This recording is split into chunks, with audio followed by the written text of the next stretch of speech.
আসসালামু আলাইকুম। Welcome to MRM take YouTube channel. আজকে আমরা শিখব মাইক্রোসফট ওয়ার্ডের খুবই গুরুত্বপূর্ণ 10টি কাজ।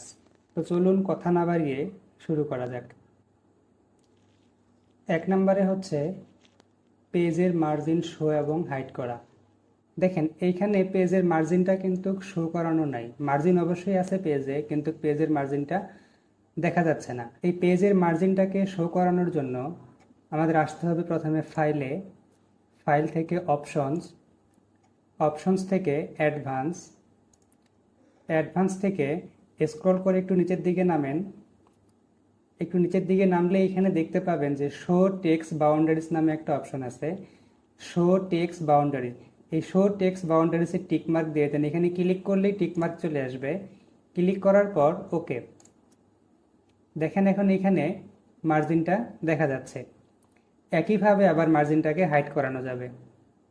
ফাইল, অপশন, অ্যাডভান্স, যে শো টেক্সট বাউন্ডারি, এখানে জাস্ট খালি টিকমার্কটা উঠায় দেন।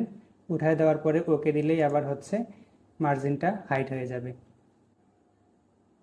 2 নম্বরে শিখব হচ্ছে আমরা ফরম্যাট পেইন্টারের ব্যবহার। খুবই গুরুত্বপূর্ণ একটি কাজ। দেখেন এখানে 2টা প্যারাগ্রাফ, এটা একটা প্যারাগ্রাফ, এটা একটা প্যারাগ্রাফ। এখানে খেয়াল করেন 2টা প্যারাগ্রাফের লেখা 2 রকম। প্রথম প্যারাগ্রাফটাতে দেখেন এখানে ফন্ট নেম দেওয়া আছে ক্যালিবেরি বডি, ফন্ট সাইজ দেওয়া আছে 11। আবার হচ্ছে পরের প্যারাগ্রাফটাতে ফন্ট সাইজ কম বেশি করা আছে। আবার হচ্ছে এখানে ব্যাকগ্রাউন্ড কালার চেঞ্জ করা আছে, কোথাও কোথাও আন্ডারলাইন দেওয়া আছে, আবার কোথাও কোথাও বোল্ড করা আছে। এখন এই নিচের প্যারাগ্রাফটাকে যদি আমরা এই ওপরের প্যারাগ্রাফটার মতন করে করতে চাই, তাহলে আমাদের ম্যানুয়ালি করতে গেলে অনেকগুলো কাজ করতে হবে। তা না করে আমরা ফরম্যাট পেইন্টারের মাধ্যমে খুব সহজেই আমরা এই নিচের প্যারাগ্রাফটাকে প্রথম প্যারাগ্রাফটার মতন আমরা করতে পারবো। কিভাবে?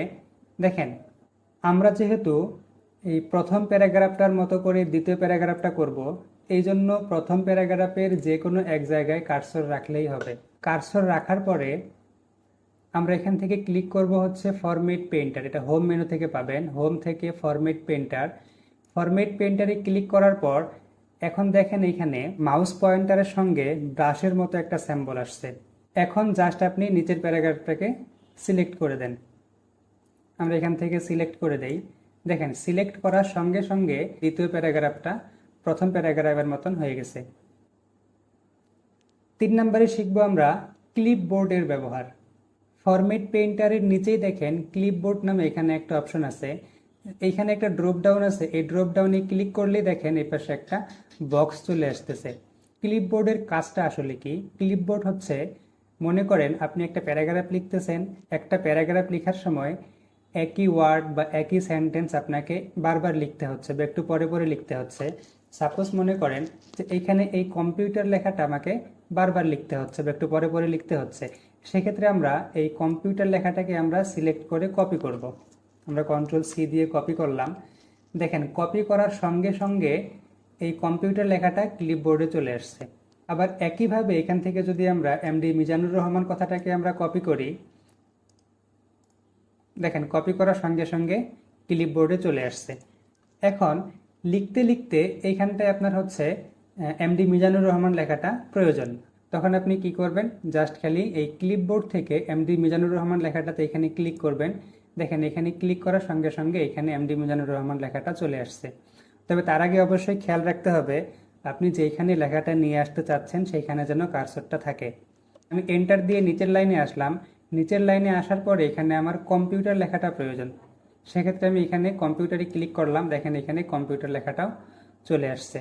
আমরা চাইলে এভাবে আমাদের যে কোনো ওয়ার্ড বা যে কোনো সেন্টেন্স আমরা কপি করে ক্লিপবোর্ডে রেখে দিতে পারি এবং যেখানে আমাদের প্রয়োজন আমরা প্রয়োজন মতো সেটাকে আবার ব্যবহার করতে পারি।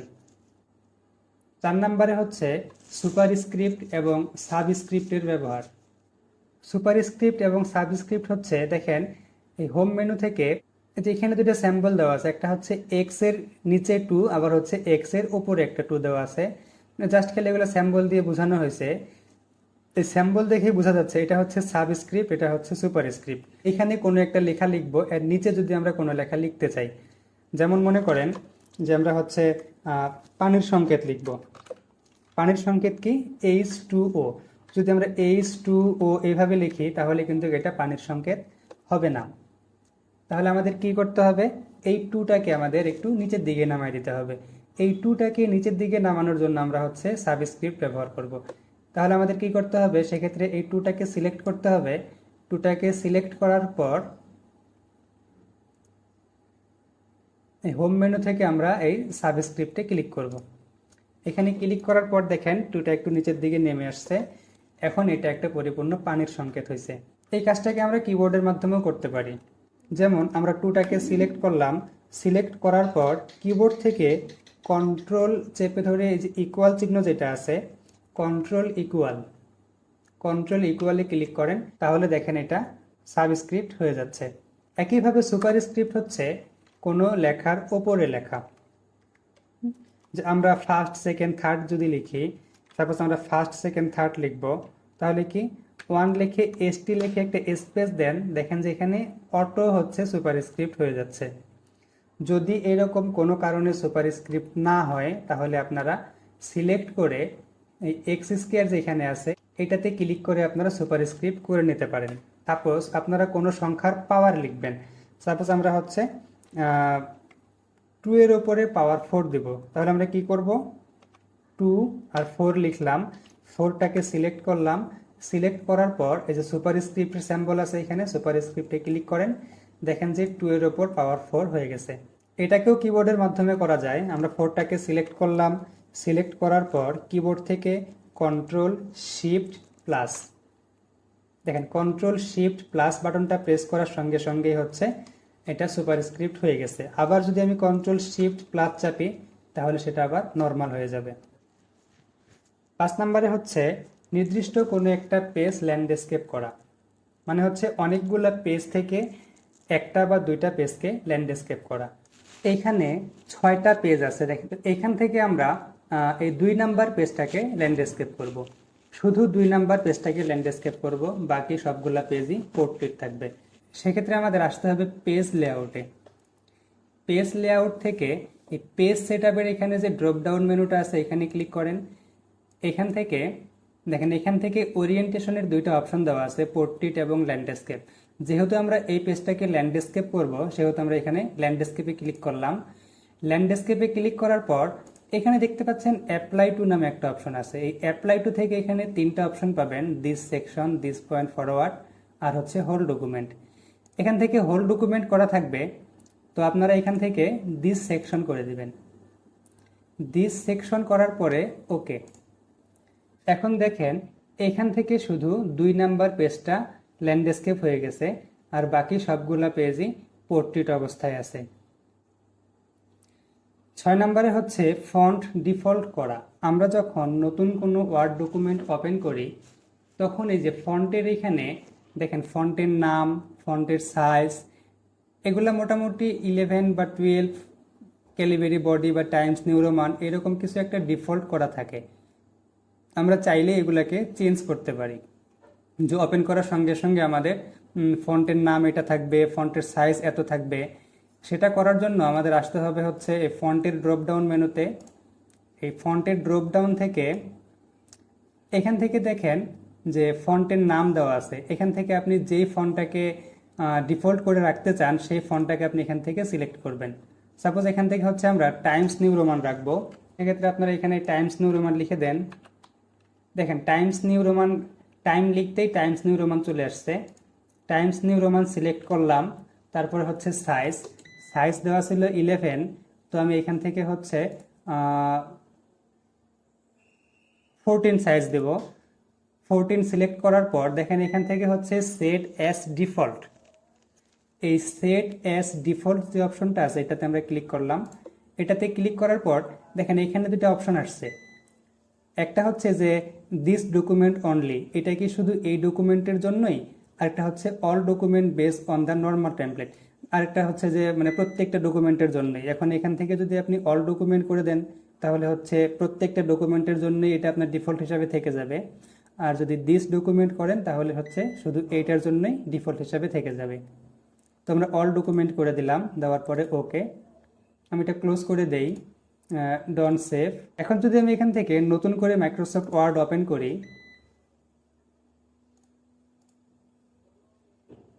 দেখেন ওপেন করার পর এখানে দেখতে পাচ্ছেন যে ফন্টের নাম হচ্ছে টাইমস নিউ রোমান, আবার ফন্ট সাইজ হচ্ছে 14। 7 নম্বরে হচ্ছে কোনো একটা ফটো বা পিকচার এক জায়গা থেকে আরেক জায়গায় নিয়ে যাওয়া। এখানে আপনারা দুইটা ফটো দেখতে পাচ্ছেন। একটা হচ্ছে এই নিচের ফটোটাকে আমি চাইলেই যেখানে খুশি সেইখানে নিয়ে বসাইতে পারতেছি বা নিয়ে যেতে পারতেছি। এই ওপরের ফটোটাকে কিন্তু আমি চাইলেই নিয়ে আসতে পারতেছি না। দেখেন আমি ক্লিক করে ধরে টানতেছি কিন্তু আসতেছে না। এই ফটোটার মতন করে এক জায়গা থেকে আরেক জায়গায় নিয়ে আসতে গেলে বা সরাইতে চাইলে আমাদের কি করতে হবে, এটা দুইভাবে করা যায়। এক হচ্ছে এই ফটোর ওপরে আমরা রাইট বাটন চাপবো। রাইট বাটন চাপার পরে দেখেন এখানে র্যাপ টেক্সট নামে একটা অপশন আছে। র্যাপ টেক্সট থেকে যেখান থেকে দেখেন বিহাইন্ড টেক্সট অথবা in front of text. Behind text হচ্ছে যদি কোনো লেখা থাকে বা টেক্সট থাকে তাহলে এই পিকচারটা সেই টেক্সটের নিচে চলে যাবে। আর ইন ফ্রন্ট অফ টেক্সট হচ্ছে এই পিকচারটা হচ্ছে কোনো লেখা বা কোনো টেক্সটের ওপরে থাকবে। সেটা হচ্ছে আপনাদের কাজের উপর নির্ভর করবে। আপনারা যেই রকম কাজ করবেন সেইভাবে আপনারা এখান থেকে দিতে পারবেন। তবে দুইটার মধ্যে যে কোনো একটা দিলেই আপনারা পিকচারটাকে এক জায়গা থেকে আরেক জায়গায় সরাইতে পারবেন। যেমন বিহাইন্ড টেক্সট দিলাম, দেওয়ার পরে এখন দেখেন আমরা চাইলেই পিকচারটাকে সহজেই এক জায়গা থেকে আরেক জায়গায় বসাইতে পারতেছি। 8 নম্বরে হচ্ছে একসাথে আলাদা আলাদা অবজেক্ট সিলেক্ট করা। দেখেন এখানে হচ্ছে পাশাপাশি দুইটা প্যারাগ্রাফ আছে। আমরা চাইলেই যে এখান থেকে সাপোজ মনে করেন হ্যালো কথাটাকে আমরা সিলেক্ট করলাম, আবার যদি এখান থেকে এই হ্যালোটাকে সিলেক্ট করতে চাই তাহলে দেখেন আবার আগের হ্যালোটা আনসিলেক্ট হয়ে গেছে। এই জন্য আমাদের কি করতে হবে, যদি আমরা একই সঙ্গে আলাদা আলাদা অবজেক্টকে সিলেক্ট করতে চাই তাহলে আমরা কিবোর্ড থেকে কন্ট্রোলের ব্যবহার করব। দেখেন এখান থেকে হ্যালো সিলেক্ট করার পর যদি আমরা কন্ট্রোল কি চেপে ধরে এই হ্যালোটাকে সিলেক্ট করি তাহলে দেখেন এখন এই হ্যালো সিলেক্ট হয়ে গেছে, এই হ্যালো সিলেক্ট হয়ে গেছে। বা এইভাবে শুধু আমরা হ্যালো না, আমাদের যা খুশি আমরা তাই এইভাবে সিলেক্ট করতে পারবো। যতটুকু প্রয়োজন ততটুকু আমরা এখান থেকে সিলেক্ট করতে পারবো। তবে অবশ্যই এখানে খেয়াল রাখতে হবে কন্ট্রোলটাকে ছাড়া যাবে না, কন্ট্রোলটাকে চেপে ধরে তারপরে সিলেক্ট করতে হবে। এখন সিলেক্ট করা হয়ে গেলে আপনারা এখান থেকে কপি করতে পারবেন, কাট করতে পারবেন, বোল্ড করতে পারবেন, হ্যাঁ আন্ডারলাইন দিতে পারবেন, যা খুশি তাই করতে পারবেন। 9 নম্বরে হচ্ছে প্রত্যেকটা ওয়ার্ডে আলাদা আলাদা আন্ডারলাইন দেওয়া। আপনারা এখানে এই প্যারাগ্রাফটাতে দেখতে পাচ্ছেন যে হচ্ছে প্রত্যেকটা ওয়ার্ডে আলাদা আলাদাভাবে আন্ডারলাইন দেওয়া আছে, কিন্তু এটাতে কোনো আন্ডারলাইন দেওয়া নেই। এরকম যদি প্রত্যেকটা ওয়ার্ডে আলাদা আলাদা আন্ডারলাইন দিতে চান তাহলে যতটুকু অংশ আপনি আন্ডারলাইন দিবেন ততটুকু অংশ আপনি সিলেক্ট করবেন। সিলেক্ট করার পর হোম থেকে দেখেন এই আন্ডারলাইনের পাশে একটা ড্রপ ডাউন আছে, এখানে ক্লিক করেন। এখান থেকে হচ্ছে মোর আন্ডারলাইন্সে আসেন। মোর আন্ডারলাইন্স থেকে এই যে এখানে দেখতে পাচ্ছেন যে আন্ডারলাইন স্টাইল দেওয়া আছে, আন্ডারলাইন স্টাইলে ক্লিক করেন। এখান থেকে দেখেন ওয়ার্ডস অনলি, এই ওয়ার্ডস অনলিতে ক্লিক করার পর যদি আপনি ওকেতে ক্লিক করেন তাহলে দেখেন এখানে প্রত্যেকটা ওয়ার্ডের নিচে আন্ডারলাইন চলে আসছে। 10 নম্বরে হচ্ছে একটা পেজে একাধিক কলাম দেওয়া। এখানে আপনারা দেখতে পাচ্ছেন যে একটা পেজেই আমরা দুইটা কলাম ব্যবহার করছি। তো এখানে আমরা দুইটা কলাম কিভাবে করলাম, এই জন্য আমরা নতুন একটা পেজ নেই। নতুন একটা পেজ নেওয়ার পর এখানে 1 কলাম করা আছে, পুরো পেজটাই একটা কলাম।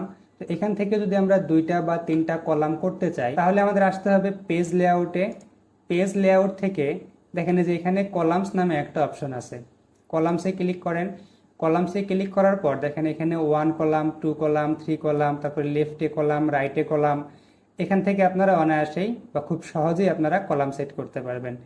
অথবা কলামসে ক্লিক করার পর এখান থেকে যে মোর কলামস নামে একটা অপশন আছে, মোর কলামসে আসেন।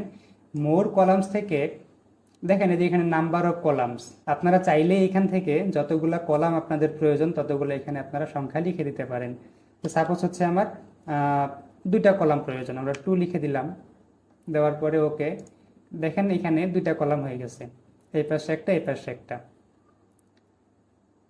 আবার মনে করেন যে আমার 3টা কলাম প্রয়োজন, তখন আমরা কি করবো, আবার মোর কলামস থেকে বা 5টা কলাম প্রয়োজন, আমরা এখানে 5 লিখে দিলাম। দেওয়ার পরে ওকে দিলাম। এখন দেখেন এখানে যেহেতু পেজটা চিকন বা ছোট, এই জন্য হচ্ছে 5টা কলাম নিলে একটু ঘন হয়ে যাবে, এটা স্বাভাবিক।